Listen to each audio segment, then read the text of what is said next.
ડાંગ જિલ્લાના ગ્રામ્ય વિસ્તારમાં ખાબક્યો વરસાદ. પૂર્વ પટ્ટી વિસ્તારમાં ધોધમાર વરસાદ વરસ્યો. ચીંચલી સહિત આસપાસના ગામોમાં કમોસમી વરસાદથી ખેડૂતોમાં ચિંતા. ગીર મથક સાપુતારામાં પણ વાદળછાયું વાતાવરણ. તમિલનાડુના મન્નારકુડીની આસપાસના વિસ્તારોમાં વરસાદ. અસહ્ય ગરમી વચ્ચે વરસાદથી લોકોને આંશિક રાહત. કારાકોટાઈ અને પેરુમંગલમ અને પમાની સહિત નજીકના વિસ્તારમાં વરસાદથી વાતાવરણમાં ઠંડક.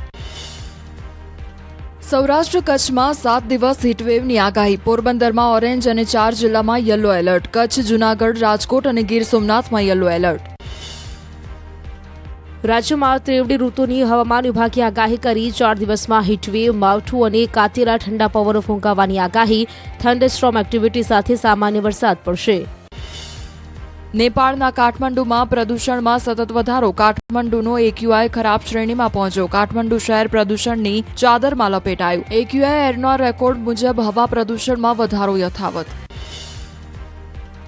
સુરેન્દ્રનગર જિલ્લામાં 32,000 હેક્ટર જમીનમાં નોંધાયું ઉનાળુ વાવેતર. ચાલુ વર્ષે ઉનાળુ તલ, બાજરી, શાકભાજી, ઘાસચારો સહિતના પાકનું વાવેતર. સૌથી વધુ 20,000 હેક્ટરમાં ઉનાળુ તલનું વાવેતર. ખેડૂતો પાકના સારા ભાવની રાખી રહ્યા છે આશા. મહેસાણાના ઉનાવા માર્કેટયાર્ડમાં તમાકુની રેકોર્ડ બ્રેક આવક. એક જ દિવસમાં 1 લાખ બોરી તમાકુની આવક નોંધાઈ. ખેડૂતોને 2700 થી 3200 સુધી મળ્યા તમાકુના ભાવ. ગીરની પ્રખ્યાત કેસર કેરીનું કેન્દ્ર કૃષિ વિભાગ દ્વારા રીસર્વે કરાશે. અગાઉ અધિકારીઓએ અહેવાલ ખોટો મોકલ્યાનો આરોપ લાગ્યો હતો. બાદમાં ખેડૂતોએ વિરોધ કરતા ફરી કેન્દ્ર સરકાર દ્વારા રીસર્વેનો નિર્ણય કરાતા ખેડૂતોમાં ખુશી. ટ્રિપલ ઋતુના અટેકથી અમદાવાદમાં રોગચાળો વકર્યો. ઝાડા ઉલટી વાયરલના કેસમાં વધારો. સોલા સિવિલમાં સપ્તાહમાં 12,500 ઓપીડી નોંધાઈ. 1146 દર્દી દાખલ. 7 દિવસમાં શરદી તાવના 273 કેસ નોંધાયા. વલસાડ નગરપાલિકામાં વર્ષ 2023માં કરોડોના ખર્ચે તૈયાર થયેલી લાઇબ્રેરીના બાંધકામમાં અનેક ક્ષતિઓ. નવા મકાનમાં ઉખડી રહ્યા છે પોપડા અને ટાઇલ્સ. 2.22 કરોડના ખર્ચે બનેલી લાઇબ્રેરીની ગુણવત્તા પર ઊભા થયા સવાલ. વડોદરાના ગોરવા વિસ્તારમાં દૂષિત પાણીને લઈ મહિલાઓએ કર્યો માટલાફોડ વિરોધ. ચંદ્રલોક સોસાયટીમાં ઘણા દિવસોમાં દૂષિત પાણી આવતા લોકોમાં ભારે રોષ. મહિલાઓએ માટલા ફોડી અને થાળી વેલણ વગાડીને નોંધાવ્યો વિરોધ.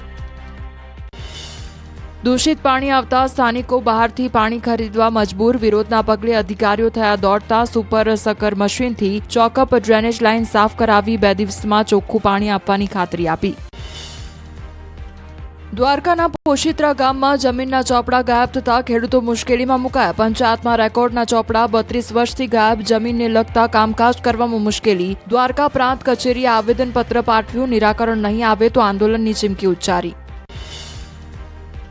જામનગરમાં વિવિધ સંગઠનોએ રેલી યોજી. કલેક્ટર કચેરીએ પાઠવ્યું આવેદનપત્ર. સ્વામિનારાયણના ટિપ્પણી કરનાર સંત દ્વારકા આવી માફી માંગે તેવી માંગ. સ્વામિનારાયણના ગ્રંથોમાંથી વિવાદિત ઉલ્લેખ દૂર કરવા પણ રજૂઆત.